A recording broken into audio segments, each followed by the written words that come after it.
Veerabhadra Jamanatiravanachari Veerabhadra Jaya Radha Madhava Kunjabihari Radha Madhava Kunjabihari Jaya Radha Madhava Kunjabihari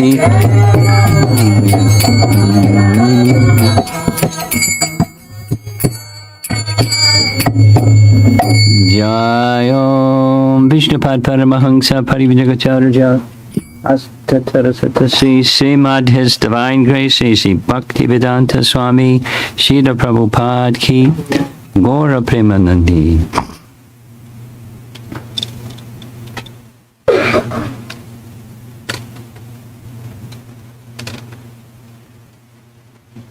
Om Namo Bhagavate Vasudevaya. Om Namo Bhagavate Vasudevaya. Om Namo Bhagavate Vasudevaya.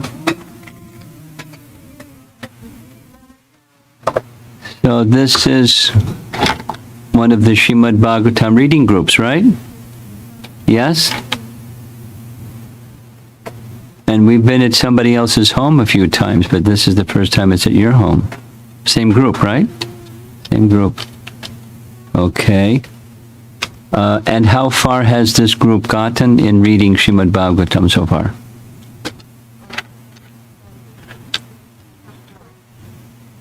How many? Canto 2, Chapter 5. Nice, huh? Gets a little complicated, doesn't it? But creation, all the details and details. Okay, well, we're as far along as you see, Canto 4, chapters 1 through 7. We completed Canto 3, and there, a significant part of the topics of Canto 2 are repeated in Canto 3, just with more detail, specific to creation and subcreation. Now, those are the nice English words. The Sanskrit words are Sarga and Visarga. Sarga is what Vishnu does. Visarga is what Brahma does in terms of creation. So it's 2 of 10 topics. It's a significant part of the whole Srimad Bhagavatam. And where we completed with Canto 3, because this is the beginning of Canto 4, Vishnu did what Vishnu does, Brahma did what Brahma does, and there's, after the universes are built, comes phase 2, and that's populating the universe with praja, and making laws for mankind, because mankind is an important part of creation. So we heard about the appearance of Swayambhuva Manu. Swayambhuva Manu is Manu number 1 of 14. Every day of Brahma there's 14 Manus. And Swayambhuva Manu appeared directly from the body of Brahma. No help from his wife, just poof. Swayambhuva Manu and his wife, Shatarupa. And it's described there that they had a service. Brahma gave them a service with folded palms. What is their service? Help me. I've created the universe. Please help me fill up the universe with good praja. And so that was their service. And there were some other services, giving laws for mankind. But according to Canto 3, there were 2 sons and there were 3 daughters. And we heard a lot about daughter number 1. And her daughter number 1's name was Devahuti. Devahuti, the son of daughter of Swayambhuva Manu and Shatarupa. And there was a whole long section. Devahuti becomes married to Kardama Muni.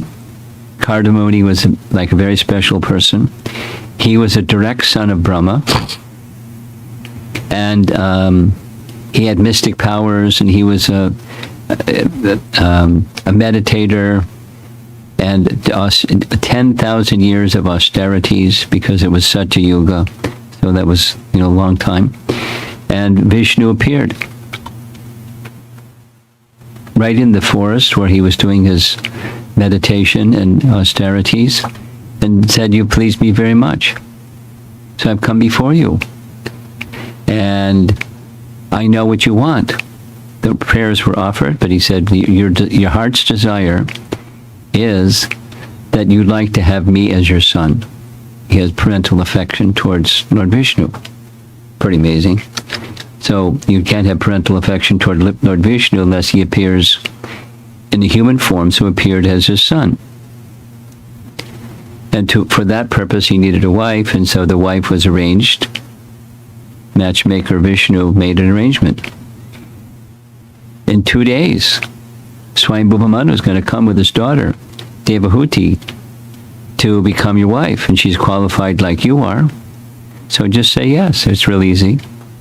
And we'll do the marriage right here in the forest. And the marriage was done, and they lived together, husband and wife. She, a princess, the daughter of Swayambhuva Manu, used to palatial, kingly opulences and pleasures and comforts. Nothing. Austere life as the wife of Kardama Muni, and she wasn't uncomfortable. She was happy. She wanted to be with him. He was so qualified.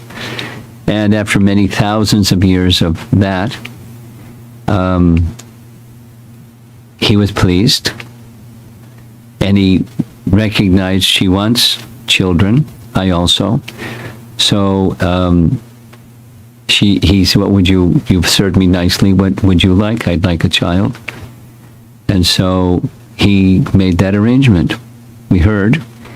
By his mystic power, he created a flying city with palatial buildings and parks and lakes and trees and birds and everything.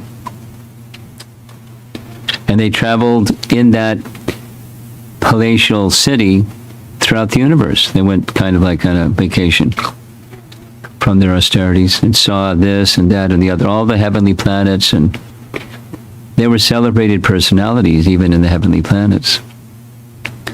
Then they returned, and 9 daughters were born. Those 9 daughters, Brahma descended and made an arrangement. Those 9 daughters should be married to some of my other sons. Some of those 9 daughters, each of those 9 daughters were assigned to be married to sons, so they could further the population of the universe with good praja. And he, Brahma, indicated that within the womb of Devahuti is a child, a male child, and he's an incarnation of personality of Godhead. Before Kapila Dev was born, Brahma confirmed. He's the personality of Godhead. He was born, and after some time, Kardama, the husband, requested permission from his son, who was Lord Vishnu, to go to the forest and continue with his austerities and so forth. So he left, and she, Devahuti, was feeling great separation. And so Devahuti submitted a number of questions, and we discussed it yesterday. And especially well known for Kapila Dev. I mean, many of you know, but when you get to 3rd Canto, you're going to find out for sure. He taught Sankhya philosophy, Sankhya Yoga. Sankhya Yoga. It's a very important section of the Bhagavatam. It's a very detailed description of the elements of material creation and how they unfold in the process of manifestation, and later it will find in Canto 12 how they're withdrawn back to the subtle, unmanifest state. So he describes Sankhya, then he describes fixing your mind on that different than matter is spirit, meditate on super soul, eventually engage in devotional service to the Supreme Lord.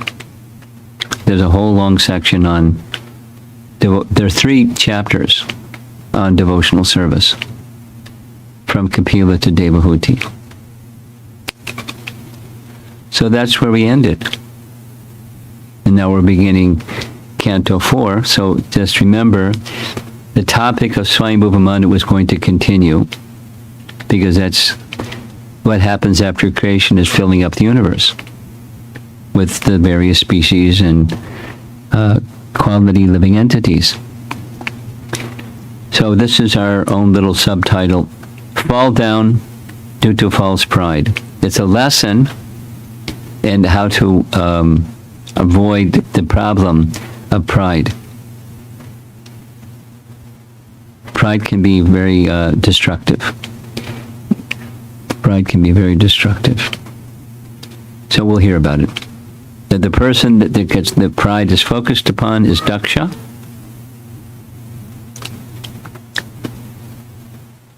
So here we go.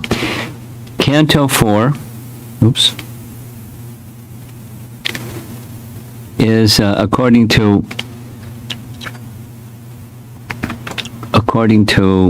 Padma Purana.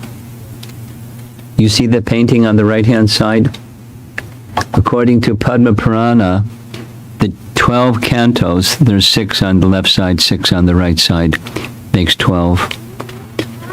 The 12 cantos are representing the limbs of the body of Krishna. The body of Krishna has feet and legs and waist and chest and arms and so forth.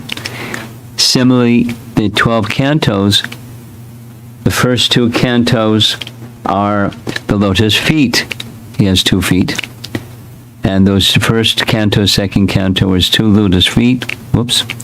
And the 3rd and 4th canto are his thighs, and then so forth. Thus making the literary form of the Lord. Because you've done your Bhagavatam reading through for Canto 1, you know this from Canto 1. After Krishna left, there's a question in Canto 1. Where have religious principles taken shelter now that Krishna has left? And the answer that's given is Srimad Bhagavatam. Shortly after the sun sets in the west, the moon rises in the east. And the moon that's as brilliant as the sun is the Srimad Bhagavatam that gives light in this age of darkness. It's the shelter of religious principles. So,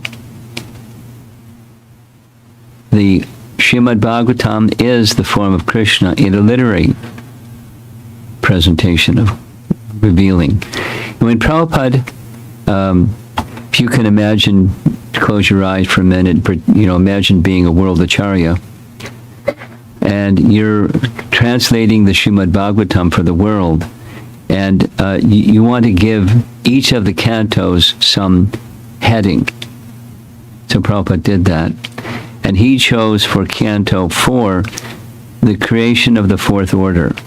He didn't explain why he chose that, but it's the 4th order in this case means the Brahmana, because it's the process of creation is unfolding, and in the process of creation, you need the head department, you need the arms department, you need the torso or belly department, you need the legs department. That's the social body. But the 4th order is the head. And when the head is out of order, the whole machine is out of order. So there's good example and there's bad examples in this 4th canto for those who are brahmanas. And that's in the next slide here.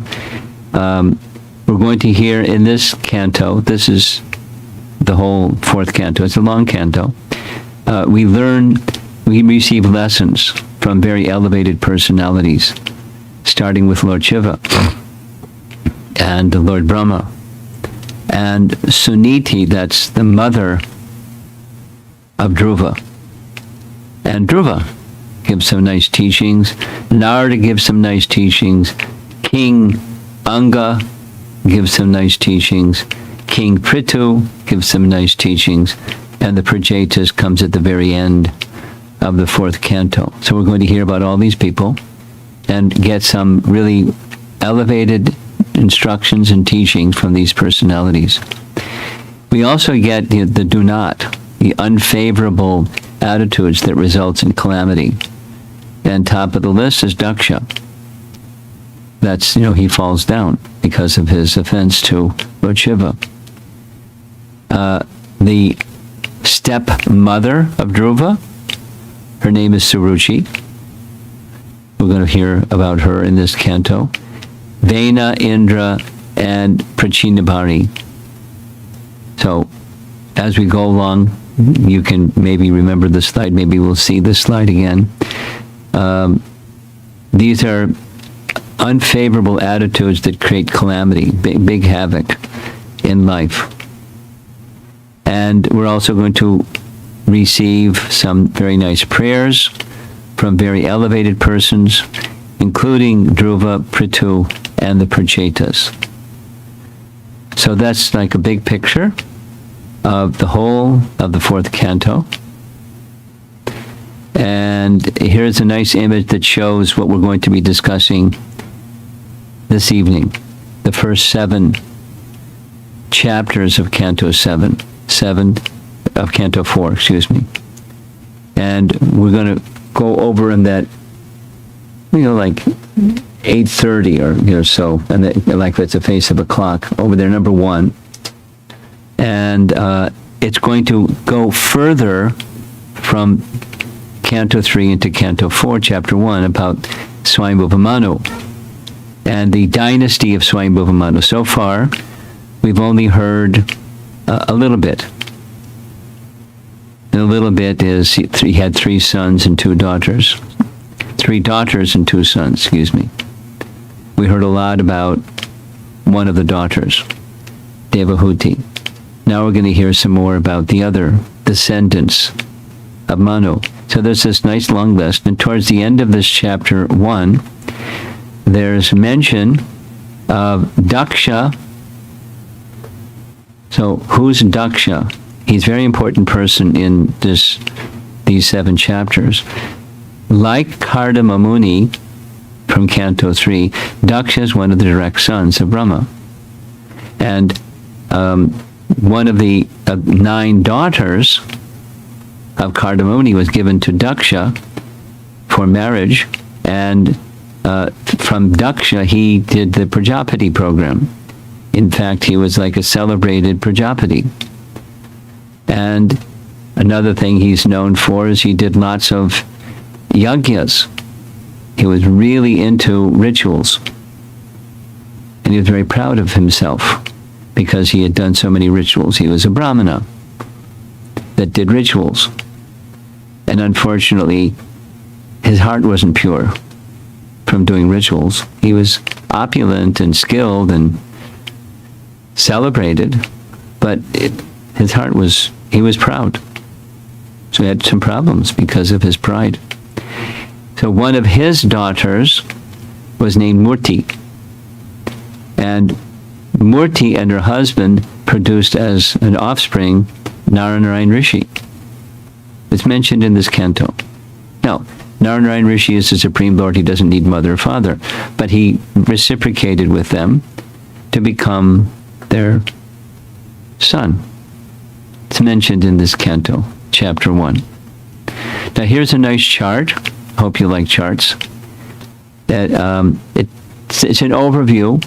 At the very top, you see Swayambhuva Manu and Shatarupa, because that's what this is discussing. Chapter 1 is discussing their lineage of Swayambhuva Manu. So there we see on the left is 3 daughters, over on the right is 2 sons. We already heard from Canto 3 about Devahuti and Kardamamuni. And then, they're mentioned extensively in Canto 3. They're mentioned again, not this evening, but tomorrow it's mentioned. They're mentioned again in chapter 10 of this fourth canto. And then we're going to hear something about, very, very lightly touching on the two other daughters besides Devahuti is Akuti and Prasuti. And Akuti married Ruchi Rishi, and there's just a very light mention, verses 1 through 9 in this first chapter. Verses 1 through 9 in this first chapter. The offspring of Akuti and Ruchi. Now, their big topic over there is Daksha. So, Daksha married one of Swayambhuva Manu's daughters, Prasuti. And then there were descendants. There's many, many, many daughters. Important in this section. One of the daughters of Daksha married Lord Shiva. Satie married Lord Shiva. And that created he was proud. So he was very insulting to his son-in-law, Satie's husband. He was very proud and arrogant and insulting. And it brought his ruination. So, in this section, you see that box there that says fourth canto, Canto 4, chapter 1, verse 48, and they're all of his descendants. So his descendants include Dhruva, so the whole story of Dhruva Maharaj, Prithu Maharaj, it's all in this fourth canto, descendant from Prasuti and Daksha, in that line, and so forth, right through the end of what we're going to be discussing.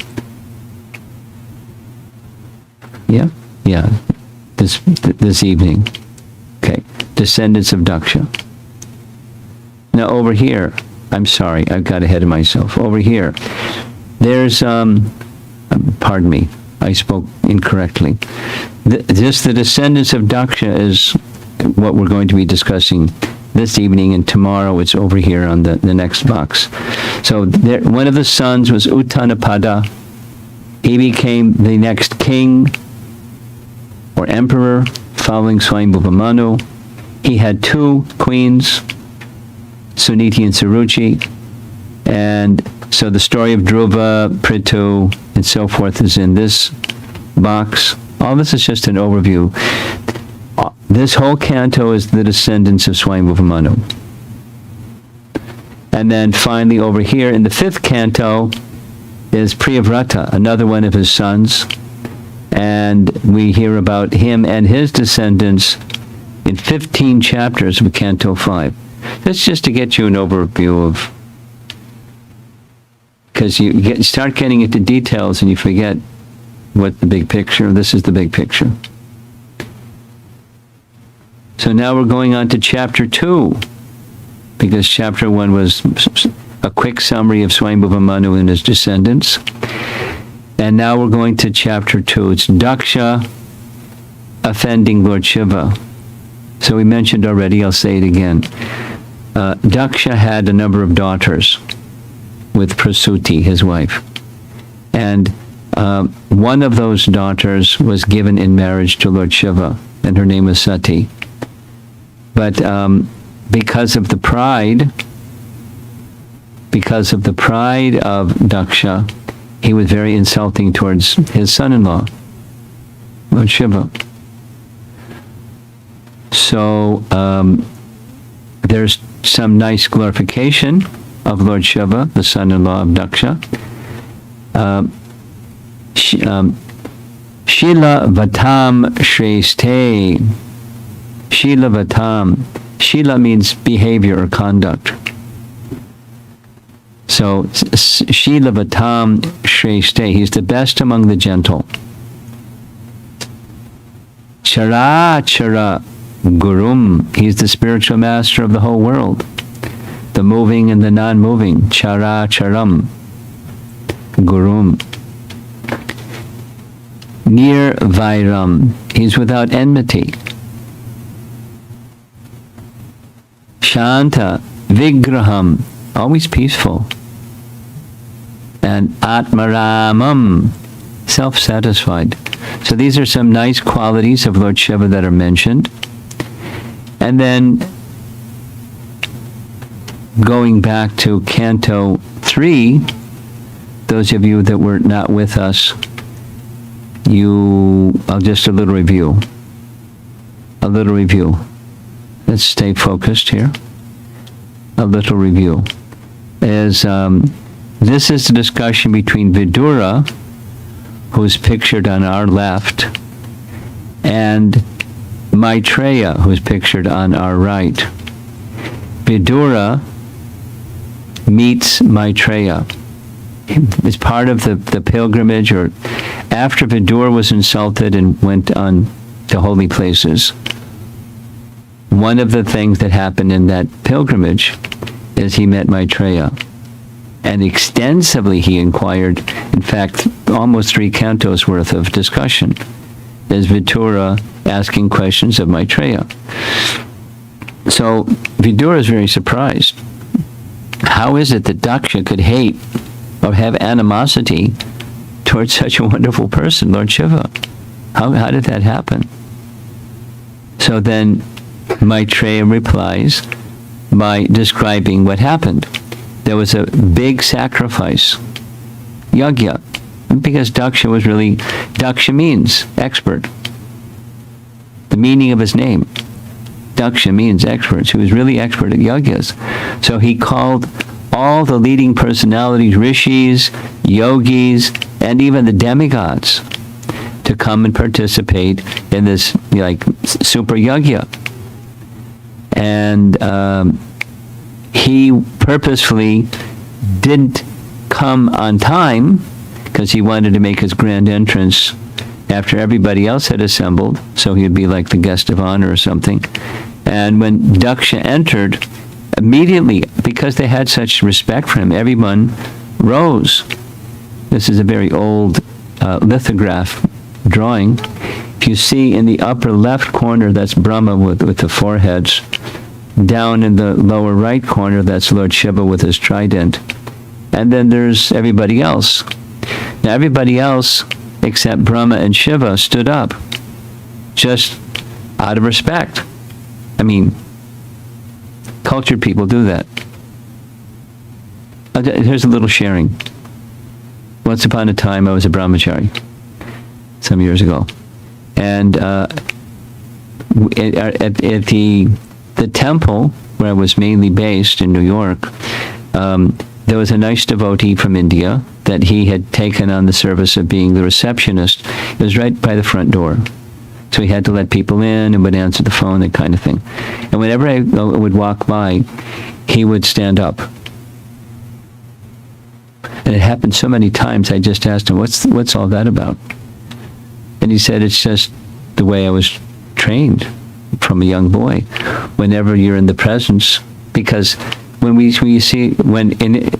in cultured people, when they see a sannyasi, they offer their obeisances, but if you're the receptionist, you don't do that. But he stood to offer respect. Kind of like in the American system, the vestige of it is in courts. In a courtroom, everyone's seated, and when the judge comes in, the court, whatever the person's title is, says, everyone rise, and you stand. And if you don't stand, you're put in jail.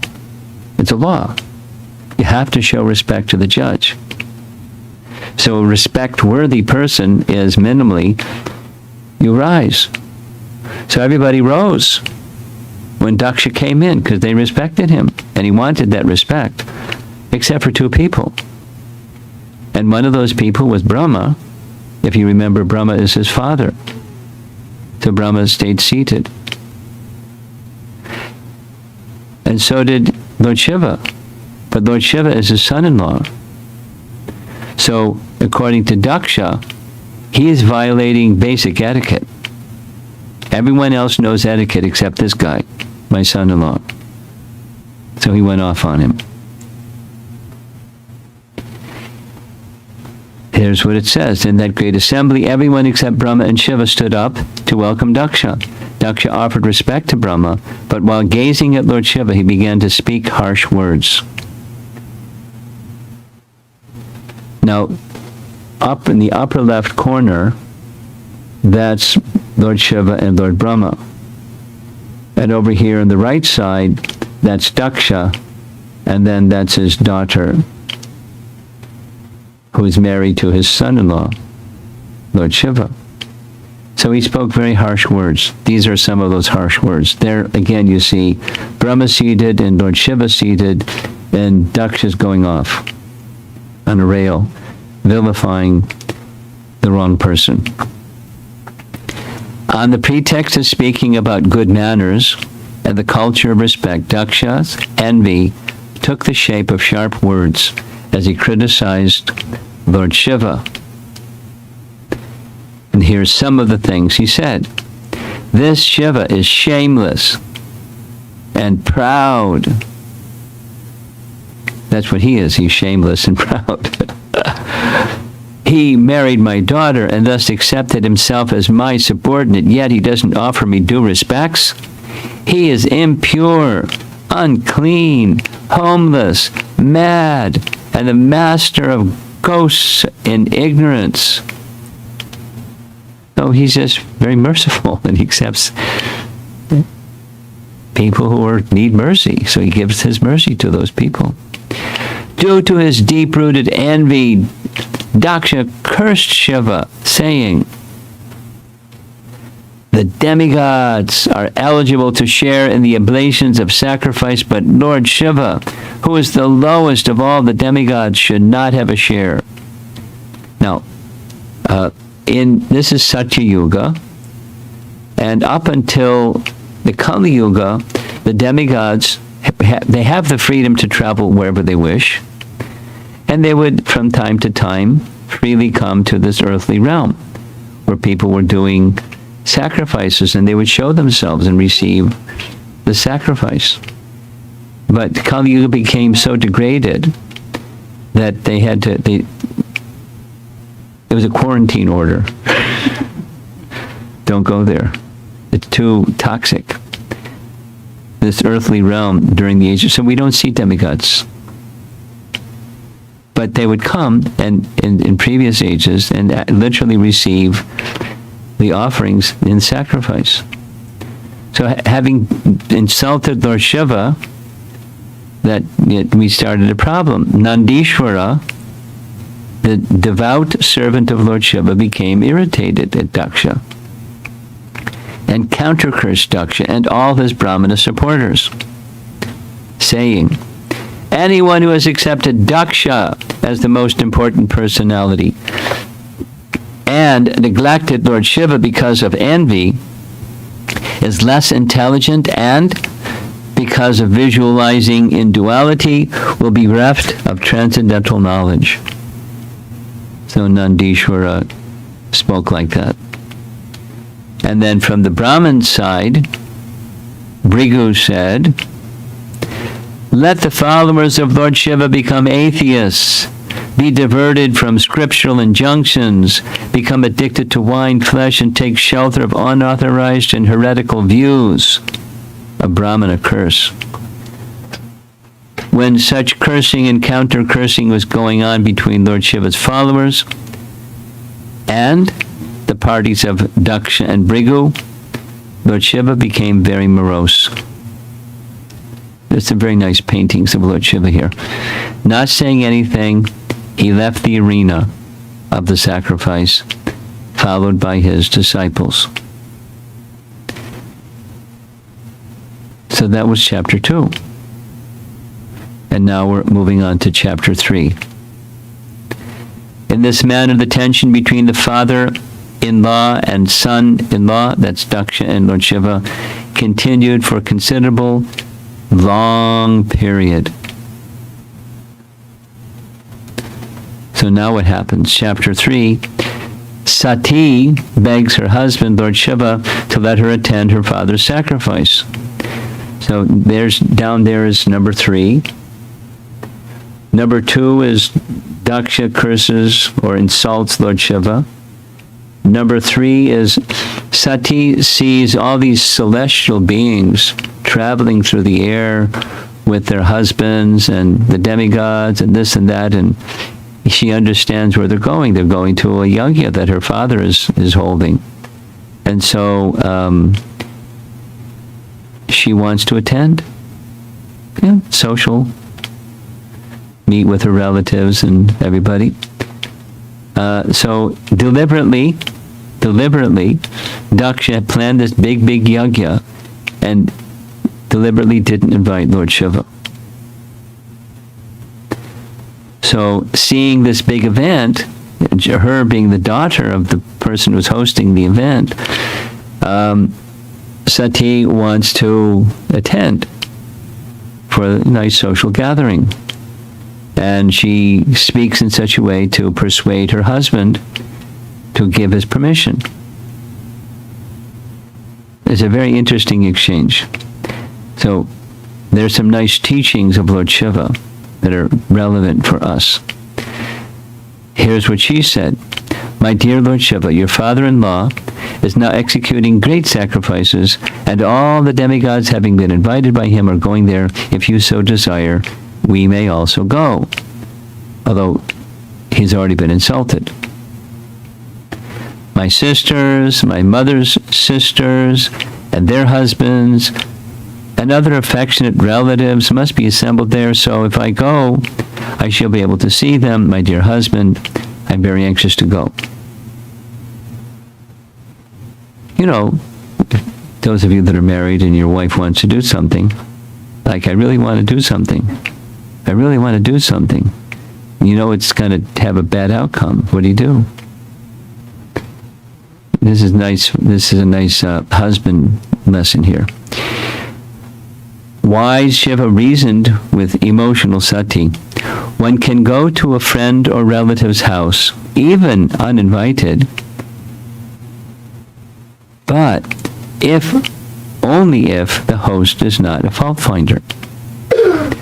The 6 qualities, knowledge, austerity, wealth, beauty, youth, and heritage, become faults in a proud person who cannot see good in others. Fault finding. Not seeing the good in others, seeing the fault. Because according to scriptural teaching, there are these the nice Sanskrit words, guna and dosha. Quality and fault. And everybody has some good qualities, and everybody has some faults. And fault finders can't see the good qualities, they see the faults. And persons who are elevated, they see the faults, but they don't focus on them, and they try to amplify the good qualities. And by amplifying the good qualities, diminish the influence of the shortcomings, or the doshas. But some persons, they don't see, they just see faults. And that your father-in-law has that character. He's already demonstrated it. My dear young wife, certainly friends and relatives offer mutual greetings by standing up, welcoming one another, and offering obeisances. So there's 3. Those that are superiors, those that are peers, those that are juniors. There are different ways of greeting someone, a friend or relative or someone you know. But those who are elevated to the transcendental platform, being intelligent, offer such respects to the supersoul who is sitting within the body, not to the person who identifies with the body. I am always engaged in offering obeisances to Lord Vasudeva in pure Krishna consciousness. So this is an explanation of why he didn't stand when Daksha came in. Because he was offering his obeisances to the Supersoul always. That's his, when Shiva's in meditation, what's his meditation? We see pictures or paintings. He's meditating, what he's saying here, he's meditating on Lord Vasudeva. And he's always meditating on Lord Vasudeva. He's the greatest Vaishnavanam Nitashambhu. He's the greatest of all devotees. So he didn't stand, but he was insulted because he wasn't understood why he wasn't standing. It was taken as disrespect, but he was offering respect in a different way. You may be the favorite daughter of Daksha, but he will not respect you because of your connection with me. Therefore, you should not see your father, although he is the giver of your body, because he and his followers are envious of me. Because of his envy, O most worshipful one, he has insulted me with cruel words, although I am innocent. In other words, he didn't understand his elevated position, and not understanding, he insulted him. He saw external things. And so we should not, there's a saying, don't judge a book by its cover. Marketing is like all about the cover, but in character, it's all about the person, not the cover. So don't judge a saintly person by external things. It's the consciousness they carry that's to be respected, and to understand the person. So he doesn't understand me. Because he doesn't understand me, he was looking at external things and vilifying the external things. His pride got the best of him. If, in spite of this instruction, you decide to go, he didn't tell her don't go. She didn't say, I'm going. And she didn't exactly twist his arm. She did kind of like, I want to go, let's go. But, she's very respectful, and he's very liberal. If you neglect my words, the future will not be good for you. You are most respectable. But when you are insulted by your relatives, this insult will immediately be equal to death. And her, nature of wanting to be with relatives and so forth got the best of her. And despite good advice, people sometimes get good advice and do something else. So it wasn't a good outcome. Now that was chapter 3. And we're moving along. Chapter 4. So chapter 4 is over there. You see Satie in her entering into a meditation state of where her body burst into flames and she burned up because of the insult to Lord Shiva.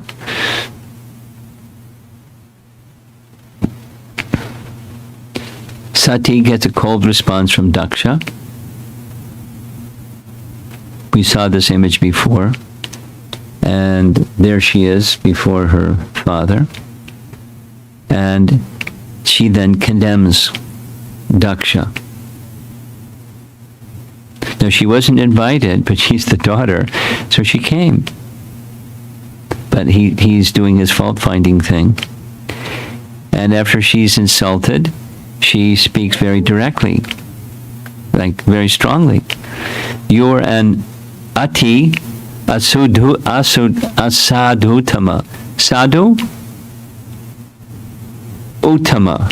And put the letter A in front, you're not an elevated sadhu. As you insulted an exalted personality. So Daksha insulted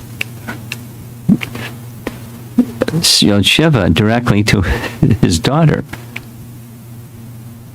The dust of Vaishnava's feet diminishes an offender. If you offend the dust of the feet, the dust of the Vaishnava's feet diminishes that offender. Lord Shiva's name, fame, orders, and lotus feet are glorious. She knows because she's his consort. Lord Shiva is not obliged to follow Vedic rules. That is, he's in a transcendental position. He follows. But if he doesn't follow, there's a transgression. There's not obligation. For worldly people, there's obligation. Materialists cannot achieve the power of transcendentalists. and Lord Shiva is such a transcendentalist. My body is a source of embarrassment because it came from you. So decides to give up her body because it's her connection with this offender. And she means it. Here's one of the verses from that section.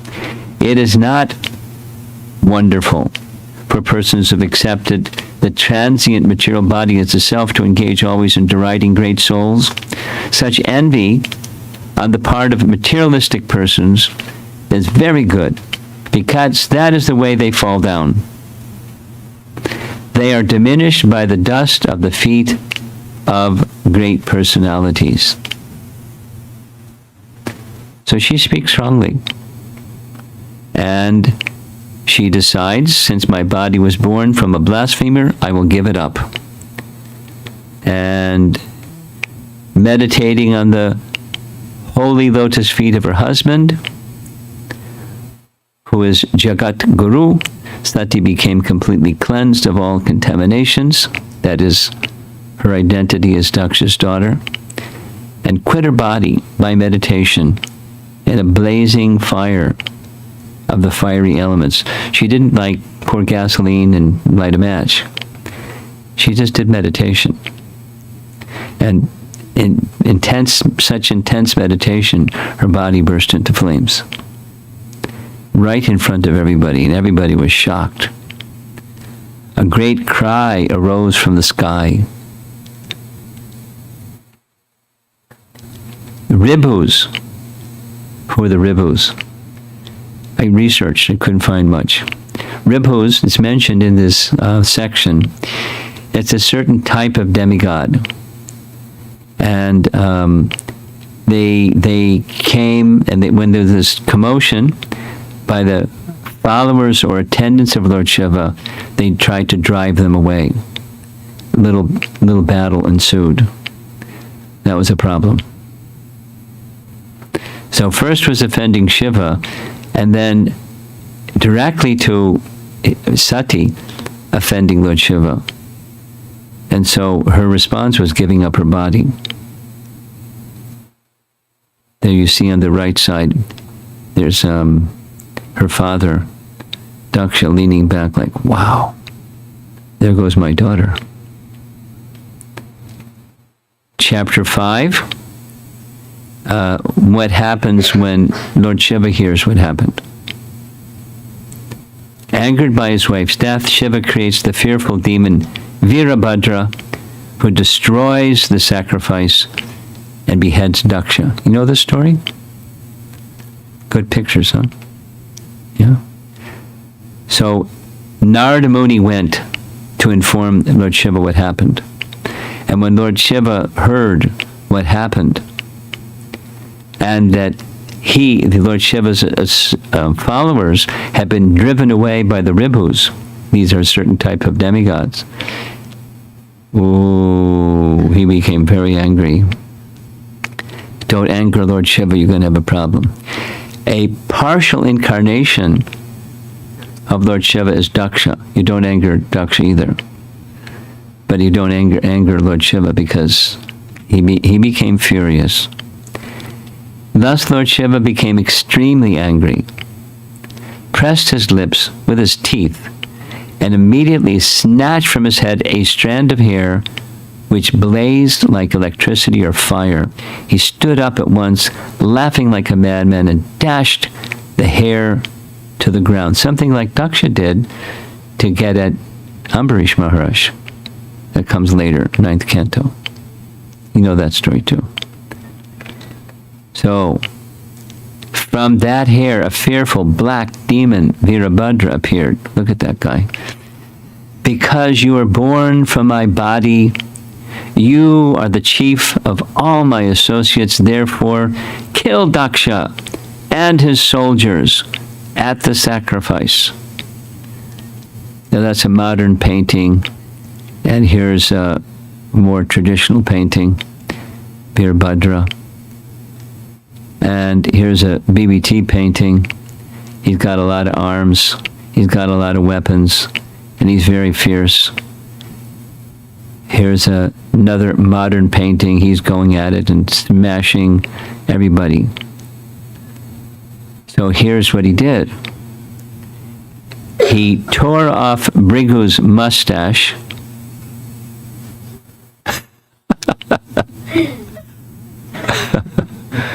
Ouch.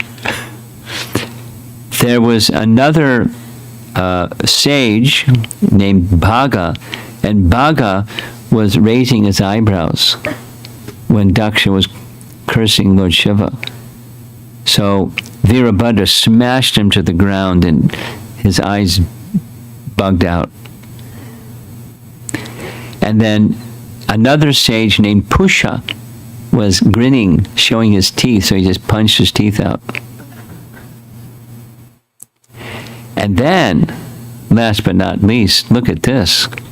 There's a wooden device of some kind used for chopping off the head of an animal to be sacrificed. And Veerabhadra grabbed Lord Daksha by the arm, placed his neck over that chopping device, and chopped his head off. And, a whole big thing ensued. The followers of Lord Shiva made a mess of the demigods and the sages and those that were ridiculing Lord Shiva. Don't mess with Lord Shiva. You have a problem. Chapter 7, and we're only going to chapter 6, we're only going to chapter 7. Up on top, you see the painting. There's Brahma going to the abode of Lord Shiva and having some conversation. Remember, Brahma is his father, and he's very respectful to his father. So the surviving demigods and priests and members of the sacrificial ceremony, they were all defeated by Lord Shiva, and some were injured by weapons like tridents and swords. The remaining ones approached Lord Brahma, as you see on the left there. And after offering their obeisances, they explained everything that happened. Obviously, they want, what do we do? So Brahma instructs, you cannot be happy by executing a sacrifice if you blaspheme a great personality and thereby offend his lotus feet. You cannot have happiness in that way. You can't do good stuff and be offenders and be prosperous. Offense to an exalted person is has very serious consequences. So he didn't say, I'll take care of it. He just said, you really made a big mistake. Now, Daksha was the main person, but they were followers. They were following him. So if a person that's a leader does something like that, you can't follow the person that does something like that, or you're implicated. So what happened next was Brahma went to the place where Lord Shiva was. It's a very long section. Look at this place where Lord Shiva is seated. Banyan trees that are very mystical looking. And it's in the region of Mount Kailash. In this region of Mount Kailash is also another name or a section of Kailash is Alaka. And there's a very lengthy description of what that place is like. Lakes with a very special kind of lotus. Amongst lotuses, there's a special kind that's super fragrant, and the whole area is fragrant like anything. And so it's just a very celestial place. You can't go there, but, with a tour guide. It's in a higher realm, higher dimensional space. But it's there. And Brahma took the demigods and these great sages there, and they had some exchange. As soon as Lord Shiva saw Lord Brahma, he immediately stood up, bowed at his feet. Now, he didn't bow at Daksha's feet, but he's bowing at Brahma's feet. although he's always meditating, one who meditates on Lord Vasudeva still may make external show of respect for a great personality. It wasn't done with Daksha because he was just meditating on Vasudeva. But so he showed his respect to Brahma. And Brahma, in turn, he praised Lord Shiva in many ways. There's verses and verses of praising Lord Shiva. And then he spoke like this. He's his son, but he's addressing him with respect. "O Lord, please spare sinful Daksha. Such people are already killed by providence due to their mean-mindedness, envy, and for causing distress to others by piercing words. They need not be killed again by exalted persons like you." So he makes a request, like basically bring him back to life. "Let Daksha, who has been appointed in charge of religious sacrifices, get back his life. Please revive others too. Please take your share of sacrifice and let the sacrifice be completed." Now, what was said in the first chapter, second chapter, Daksha said everyone gets their share of the sacrifice except Shiva. Now, Brahma is the superior, and he's saying you should receive your share also. So that's how Daksha responds is very interesting. How Shiva responds is very interesting. And is our last chapter. Up there, you see in the upper left corner, that's Lord Vishnu riding on the back of Garuda. He's going to show up at the end of this chapter. Daksha now has the head of a goat. After he was beheaded by Veerabhadra, his head was burned into ashes. But he got his body still there, and so Lord Shiva made the arrangement for him to have a body that's revived, but he gave him the head of a goat. That was pretty embarrassing, because he was really beautiful. I mean, very beautiful. And he was proud of his beauty. Now he got a goat's head. He was very ashamed. Could you imagine? Walking around with a goat's head. Then Vishnu appears in the sacrificial arena. So that's a summary of the chapter.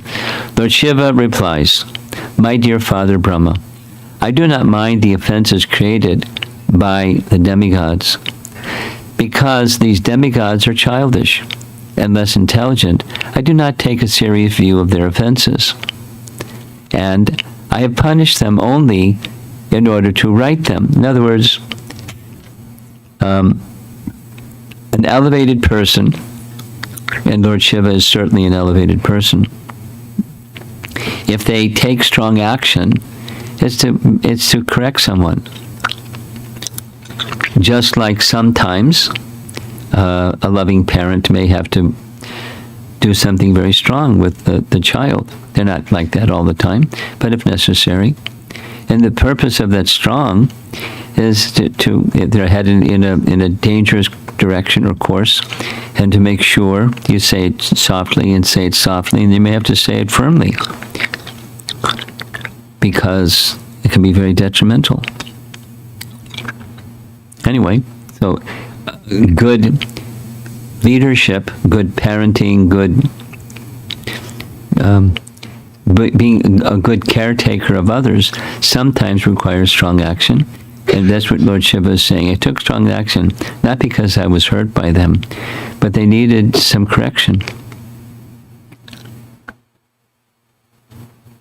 So he agrees. Just like that, Brahma said. So he goes back by mystical arrangement. He makes this arrangement for Daksha to have a goat's head. And Daksha comes before Lord Shiva, very contrite, certainly embarrassed, and speaks some nice words, indicating I had a misunderstanding of who you really are. Now I have a proper understanding of who you really are. You've very kindly given me my life back, although I deserve to be killed for that offense. And our Father, Lord Brahma, because Brahma is the father of both, our Father desires the yajna continue. So the yajna continued. This is the concluding parts of chapter 7.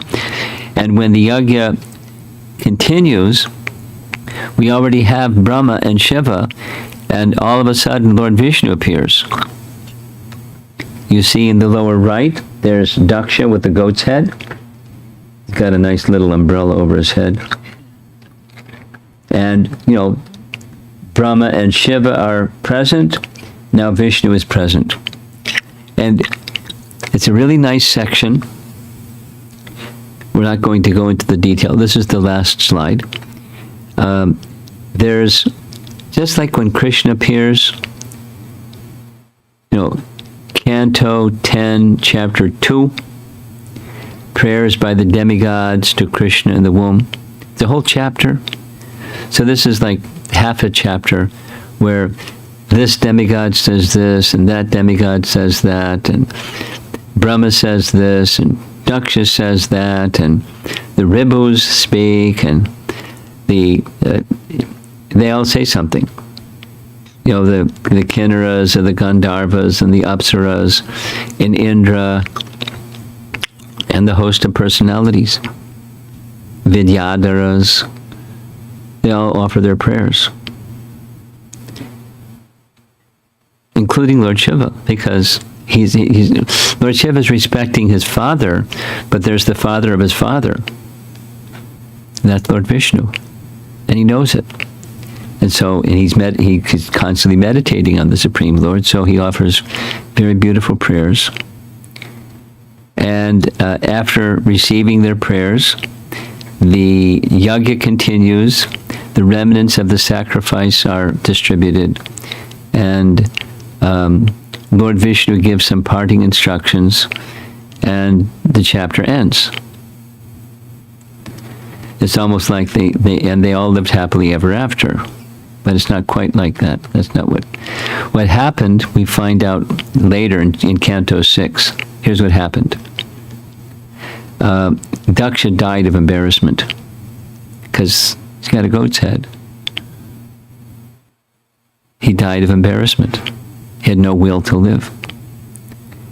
And long period of time, his soul went somewhere, and he took birth again.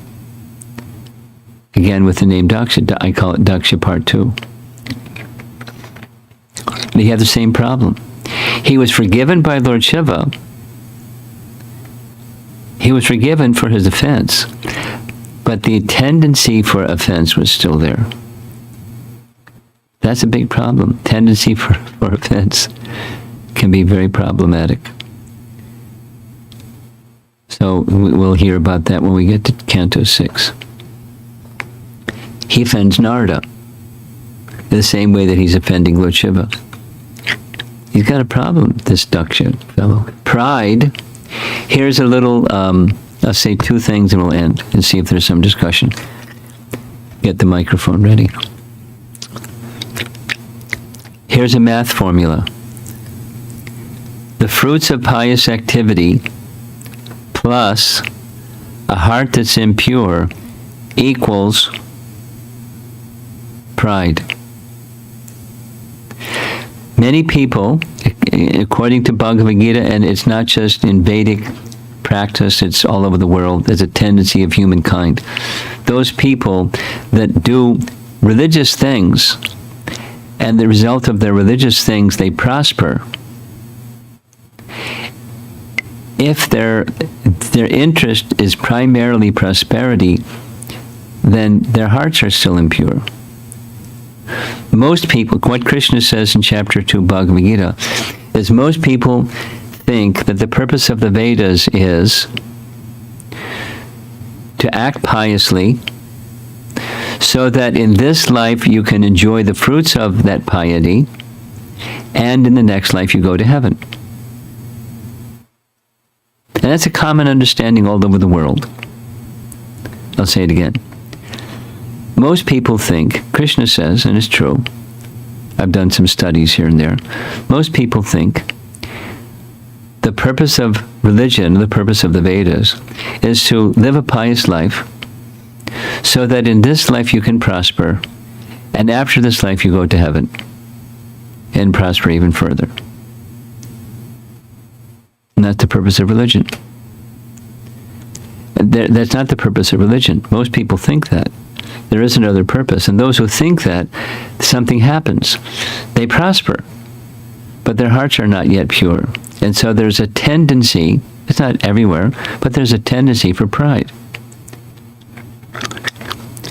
The fruits of piety plus a heart that's impure equals pride. So many people that are wealthy or beautiful or famous or strong or influential in some way, there's a tendency to become proud. And pride causes fall. There's this saying, pride goeth before the fall. You've heard that one? Pride goeth before the fall. And where does the pride come from? Fruits of piety. Wanting to be the enjoyer and have others see you as that's Daksha. So pride was in his heart like anything. So he became very hurtful towards his followers and towards exalted persons, especially envious of one whose pride is envious of others. It's very dangerous. Pride can destroy all good things. Say it the other way. All good things can be destroyed by pride. So beware of pride. So how do you check pride? Make your heart pure. How do you make your heart pure? Bring your heart in connection with the Supreme Pure, or through bhakti, through the personality of Godhead. That's how the heart becomes pure. It's not quick fix, but it's the remedy. And one other thing, and I'm going to end. This is a Bhagavad-Gita lesson. Bhagavad-Gita, chapter 5, text number 29. Prabhupada calls it the peace formula, 529 Bhagavad-Gita. The peace formula starts with Bhoktaram Yagatapasam. So here in this image we see a yagya, that's that big fire there, and there's the bhokta of the yagya, and that's Vishnu. All sacrifice is meant for Vishnu. In fact, one of the meanings of yagya vai Vishnu. Yagya means to satisfy Vishnu. Yagya means to satisfy Vishnu. So, because he's the bhokta. So when Vishnu appeared, everything became nice. But if you're doing a yagya to get something other than satisfying Vishnu, you can have a problem. That was Daksha was expert. Daksha means expert. So he was expert at yagyas, but not at satisfying Vishnu. And you can't satisfy Vishnu if you offend the devotees of Vishnu. That's what Brahma said too. You can't find happiness if you offend those who are dear to Vishnu. You won't find happiness. So be careful. That's the warning that Brahma gave. And then by his influence, Lord Shiva went back and restored Daksha's head, and the yagya went on, and the sacrifice was completed properly, satisfying Vishnu. That's the end of chapter 7. That's 7 chapters of Canto 4. To be continued. With some very nice paintings, right? Okay, let's see if there's some discussion. Anyone here would like to? You're eventually going to get to this, I guess, if you keep with your reading group. Yeah?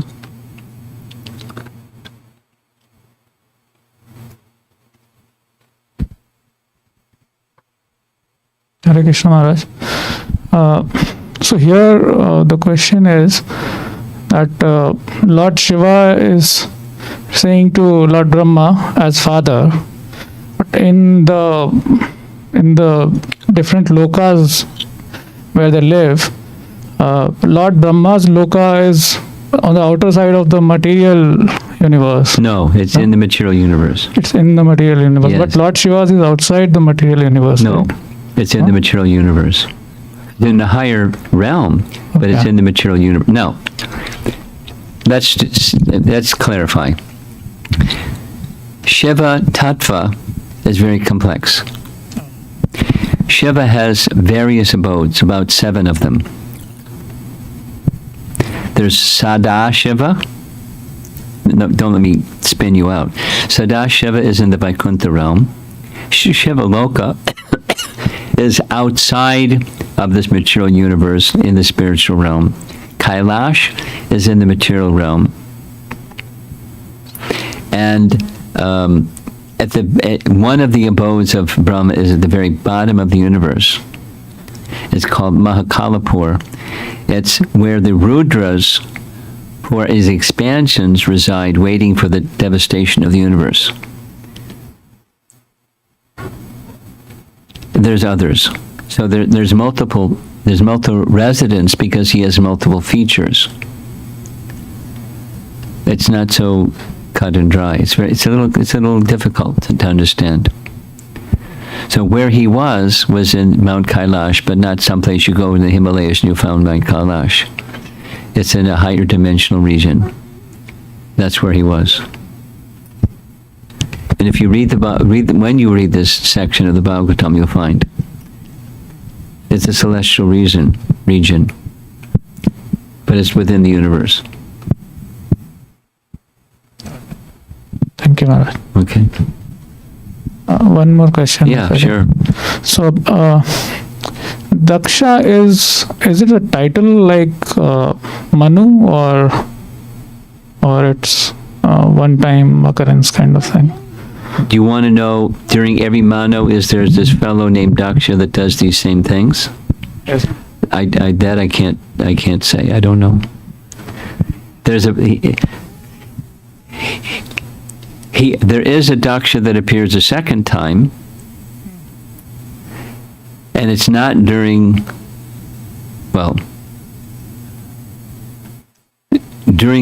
which Manu he appears. Let's see. It may be again in Swayambhuva Manu, later in Swayambhuva Manu. I have to research that. Daksha. It's Daksha Part 2. I'm not sure.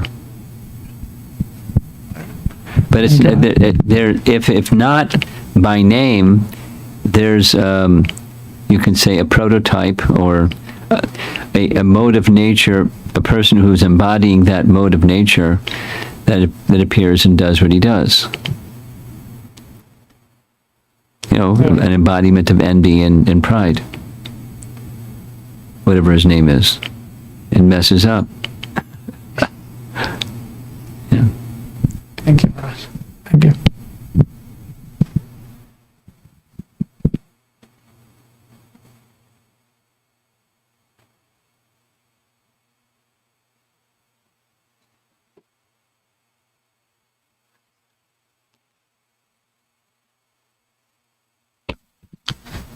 Hare Krishna Maharaj. From this pastime, so in the first time when Lord Shiva got offended, Daksha offended Lord Shiva, so there are many great personalities were present there, including Lord Brahma. I'm not sure if he was corrected at that time, Daksha. Was he? Well, he wasn't there the second time. He was there the first time. And we have no indication whether he was corrected or not. Yeah, the reason I was asking, because... There's a good reason to ask. If he was corrected and did it again, that's different than if he wasn't corrected and did it again. Second thing, I mean, yeah, Brahma came at the end after he killed Daksha, and Yeah, then he so was. he wasn't there for the second time. Yeah, second time he was not there. So I was thinking again, even after that, so he was kind of Lord Shiva forgave Yeah. Daksha, Yeah. but still also Daksha was performing many yajnas. That was the Yeah. thing. Yeah, he was And Lord- reinstated. Yeah, That's Vishnu- what Brahma requested, and so it was. And Lord Vishnu also came, but still his tendencies are still there. Yes. He's a pretty stubborn fellow. Tendencies don't get up and go away so easily.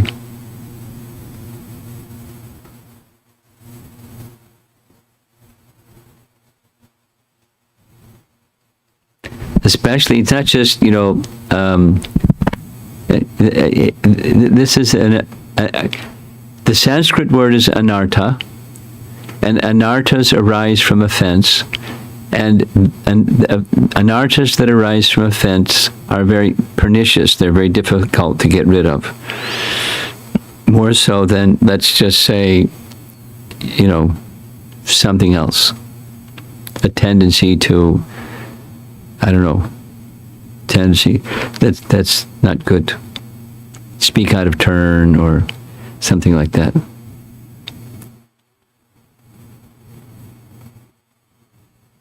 It's serious business. Okay.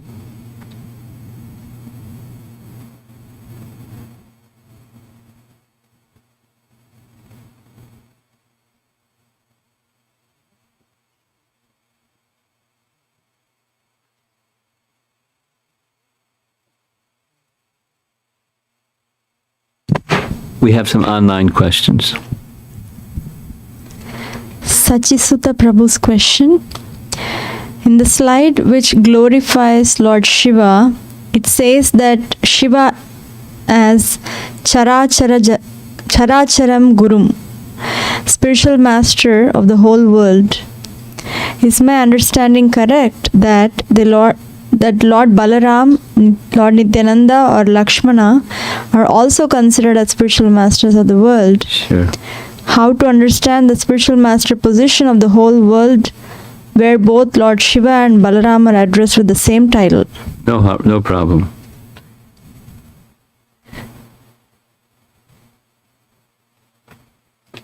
There are many qualified persons, and the qualified person is a qualified person. The world is made more fortunate by having more qualified persons. Rupavilas Prabhu's question. Why did Lord Shiva not respect his father-in-law by standing up?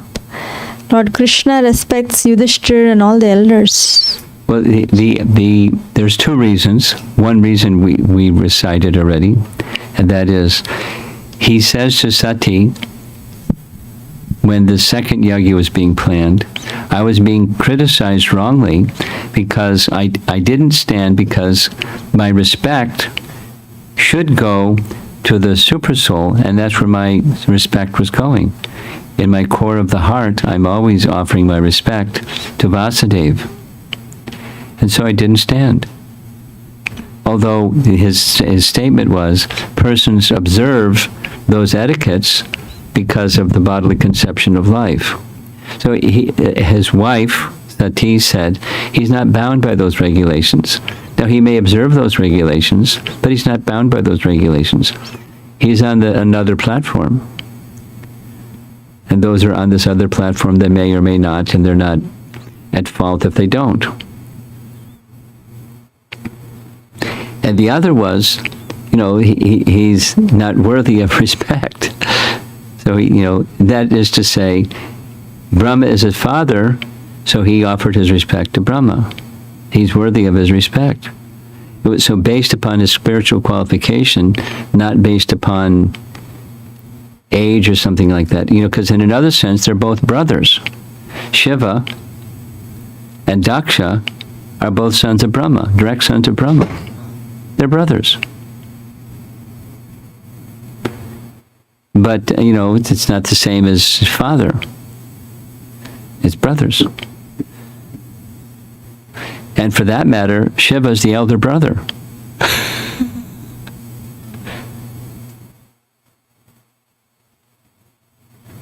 But Daksha is looking at, wait a minute, it was my daughter that married him, so he's my son-in-law, and he's not offering me due respect.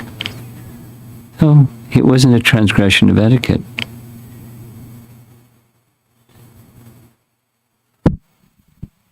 Govinda Mohini Mataji, what was the reason or special qualities that Daksha had that made him proud? The special quality was his heart was dirty. He had fruits of piety, but his heart was not clean. That made him proud.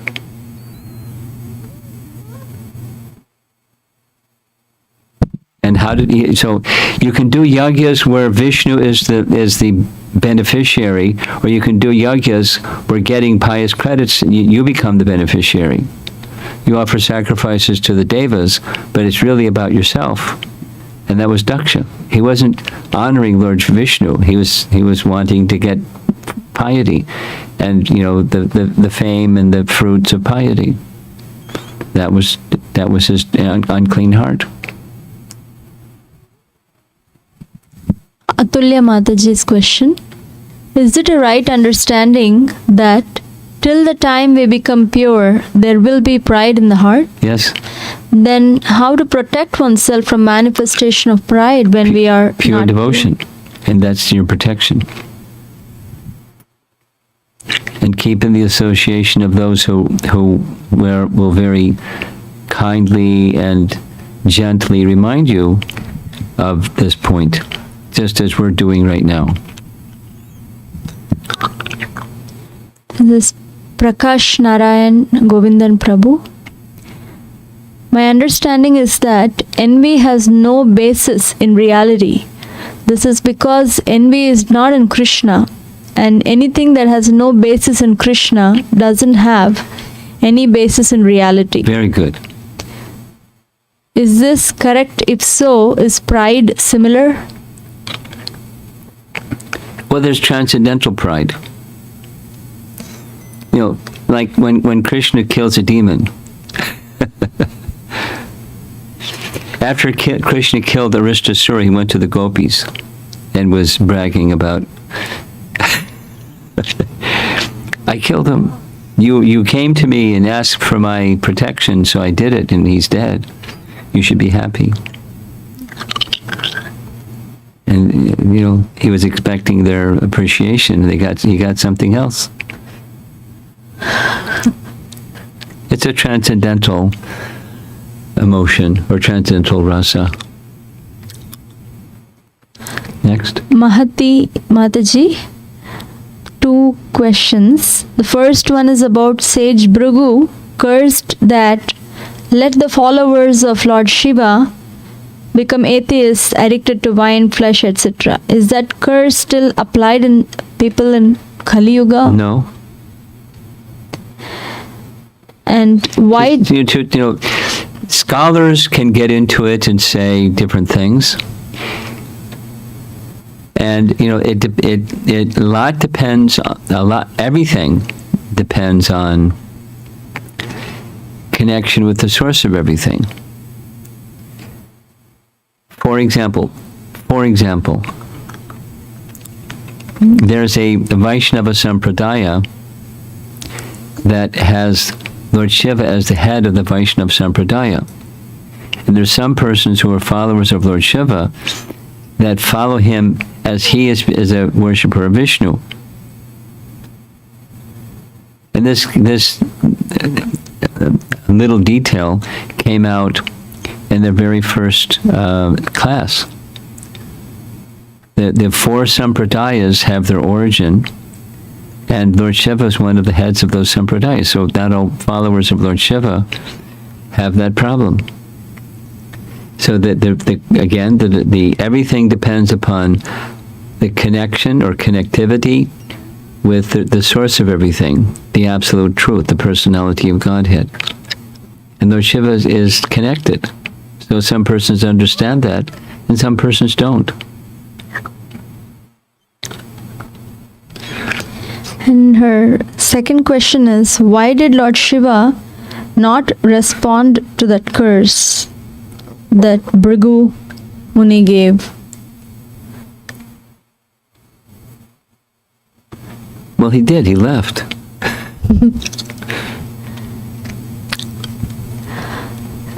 And the next one again, Mahati Mataji. When I feel proud in certain situations, I pray to Krishna to help me, and I try to think I am a servant of Krishna and a tiny soul, but it takes some time to correct the consciousness. Kindly help me. What are some immediate prayers or things I can do to overcome pride?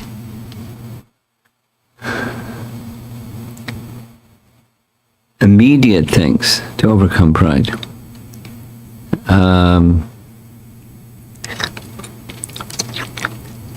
Each of us have our favorite prayers. One that comes to mind that's a celebrated prayer is found in Canto 5, Chapter 19, Prahlad's prayers to Lord Nrsingadev, who prays to have such desires removed.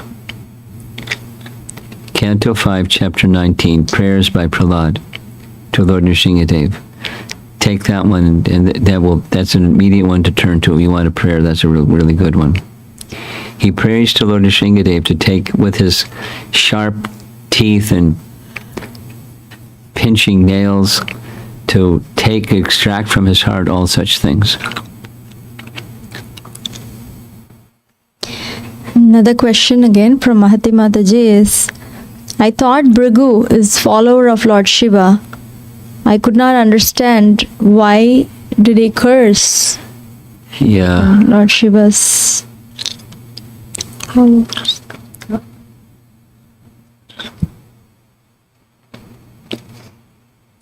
I'm not sure that he's a follower of Lord Shiva.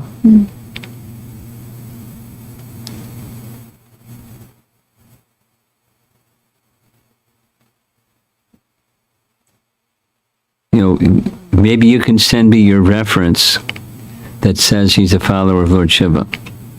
Rather than me doing my homework, you do your homework and send me where it says that Bhrigu is a follower of Lord Shiva. I don't think so. This is from Shriya Mataji. We heard many times that Srimad Bhagavatam is about Krishna. Is there a reason to include the story of Daksha? Why not? Because it's in relation to a devotee of Krishna.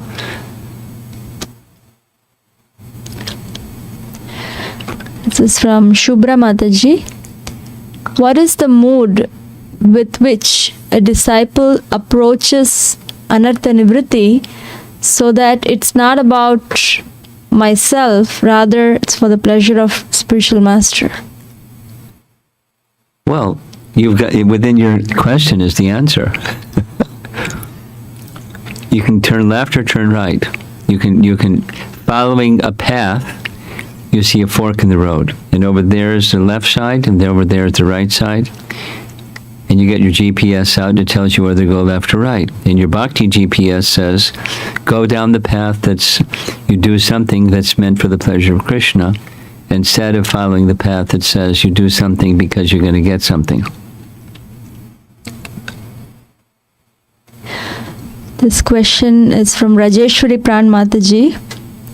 Is there any significance for goat's head for Daksha, or was it just that was there? I don't know. I mean, and commonly, I just assumed this, that when the sacrifice is made, it's a sacrifice of a goat. So in a symbolic way, because he's really good at sacrifices, he was given a goat's head. Is in a symbolic way. But I don't know of any justification for that intuitive understanding. I don't think it was just there was a goat's head lying around or something like that. And did he live with this goat's head until his next birth? No, well, he died. And then it was a long time before he became the next Daksha. It didn't say how long he lived, but it's mentioned in Canto 6. Prabhupada writes in a purport that he died out of shame. This is Radhe Mataji.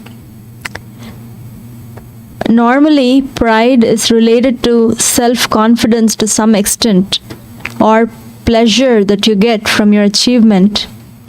How can we find that we are moving from self-confidence to pride extreme? Who is the enjoyer? That's the litmus test. When you're remembering Krishna and that Krishna is meant to be the enjoyer, that's a litmus test.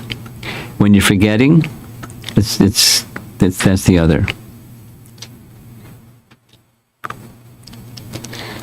This is from Kalpataru Mataji. If we're at the center, or Krishna is at the center. Okay? More? Lot more. A lot more? 6 questions. 4? 6. 6 more. Gosh. How are we doing out here? We're okay for 6 more?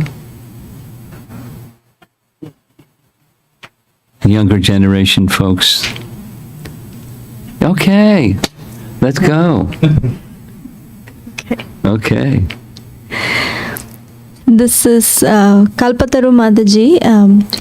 The Satie practice, although superstitious, it was followed and was very prominent many years back. What's that?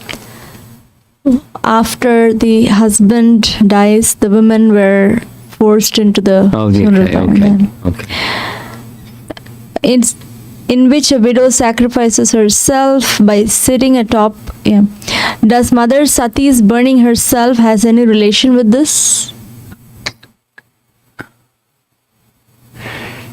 She didn't give up her life with her deceased husband.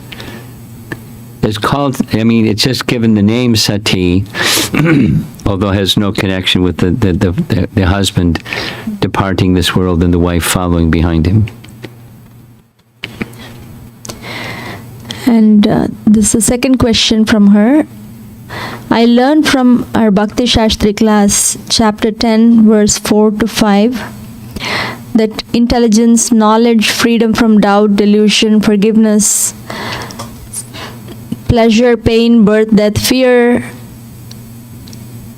all the negative also, fame, infamy are all created by me alone, Krishna says. So there are some negative emotions like pain, fear, infamy created by Krishna. Can we understand that even pride is created by him? There's nothing that exists that isn't.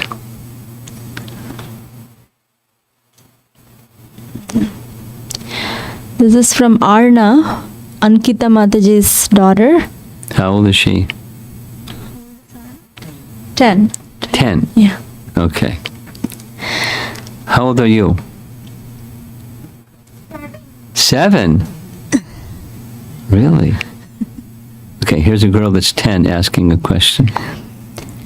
Lord Shiva is a great devotee of Krishna, and devotees control their anger. So why did Lord Shiva get so angry? He's Ashutosh. But he explained what that anger was. It was to uplift them. It wasn't the other kind of anger that we know. Then there's Radha Kunja Bihari Prabhu's question. Lord Shiva, Lord Brahma, Daksha, and so many elevated personalities are present at the yajna. Yeah. Those were also the days of Vedic way of life. How could the situation so quickly degrade, leading to all the offensive swearing and carnage? The answer is pride. Elevated persons whose hearts are not pure will be the sitting place of pride. And pride gets irritated, and it doesn't always result in counteracting or counter-cursing or retaliating. But when pride is there, that's what results. And that's what Lord Shiva said. I don't take it very seriously because it's material and petty. So elevated persons, if they're still in touch with a bodily conception of life, are going to be subject to that. Next. In this age of Kali, how can we prevent such escalation of pride and conflict? We answered that already.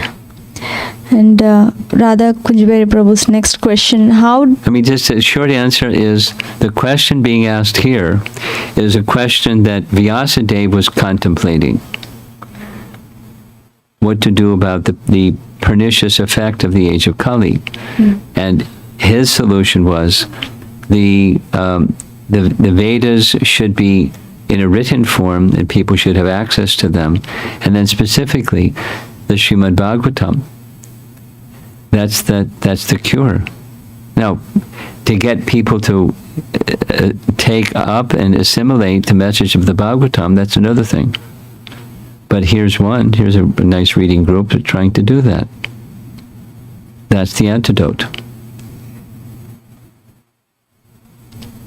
Sanchari's question, what is the significance... okay. When reading, have you ever come across a connection between... I think we answered. Okay. And Sumitra, she texted me. Okay, her throat is not good. Is there two different Sankarshanas? If so, what is the difference? Yeah. There's Mahasankarshan and there's Sankarshan. And it's a technical distinction. But like, for example, when the name-giving ceremony for Krishna and Balaram was performed, one of the names given to Balaram was Sankarshan. And that's Mahasankarshan. And there are expansions in the spiritual realm of the four, Vasudeva, Sankarshan, Pradyumna, and Adiruddha. So that's the Sankarshan of the spiritual world. Now there's also a Sankarshan who expands himself in the form of Anantashesh and holds up the universes, the planets within the universe. So that's another Sankar, that's his expansion, also known by the name Sankarshan. This is from Padmaja Mataji. I'm continuing to do my japa of 16 rounds daily, and I find it very uplifting. However, I'm physically exhausted given my current situation. How do I, or is there any way I can ensure I do not commit an offense to the holy name when I chant when I'm very tired?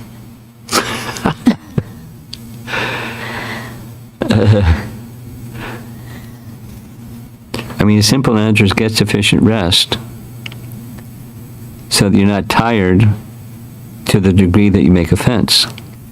But even if you take rest, it doesn't guarantee you're not going to make offense. The guarantee is, Krishna gives you the spiritual strength to not make offense, and the intelligence and spiritual strength. But when you're very tired, then better that you chant than you don't chant when you're tired, if to complete your chanting. But better than that is you have proper rest or sufficient rest. Last question, Radha Kunjbehari Prabhu's question again. How did Lord Shiva marry his younger brother's daughter?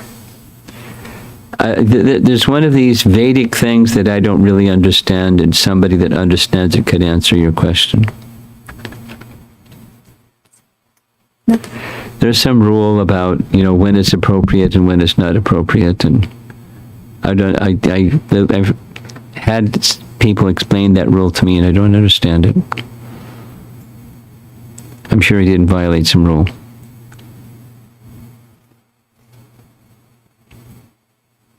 Okay, anything else? Very good.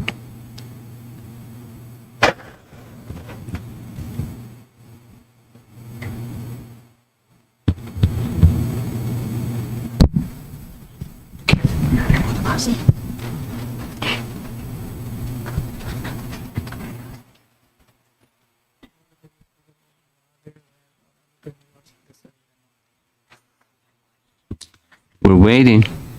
So, Hare Krishna. So, Shiva's name is also Mahadev, and all the demigods listen to him.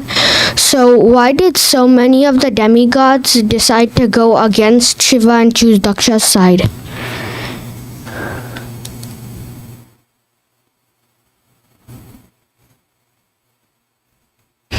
Good question.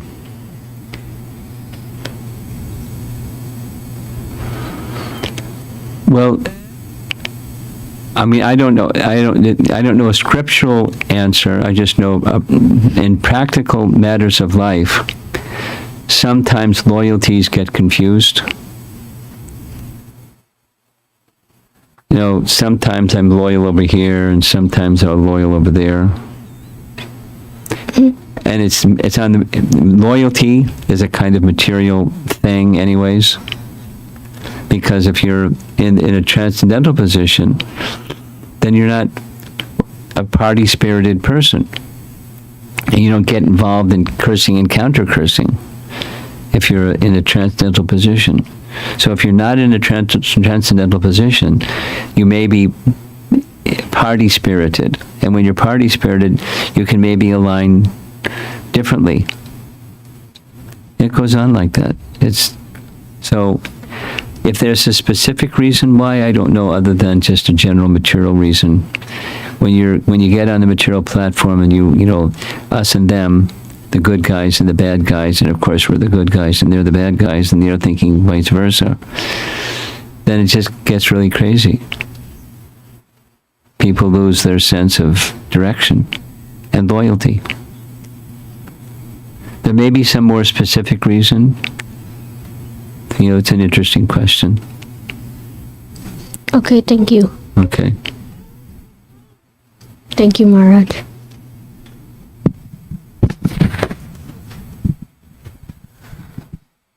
Hare Krishna. My question was like, when Daksha insulted like Lord Shiva, could he have like done anything after, when he realized that it was actually wrong? Could he have done anything to stop what was going to happen next, or he had to, like, could he like repent what he had done to Shiva? I lost it. Could he not repent? Could he repent? Could he? Like after he insulted Shiva, and then he might, and if he was like, Well, he formally apologized, but what was going on inside his heart is maybe something else. And, okay. You know, quite possibly, quite likely, there's some resentment. I had this beautiful head, now I got this goat's head. And he's the cause. So I want to get back. I'm saying I'm sorry, but I'm like, I want to get back. You know? Some lingering, deeper rooted resentment. Okay. You know? Deep-rooted tendencies don't get up and go away so quickly. Okay, we have something in the back here? No? No. Okay. Let's call it an end. Srila Prabhupada ki Jai.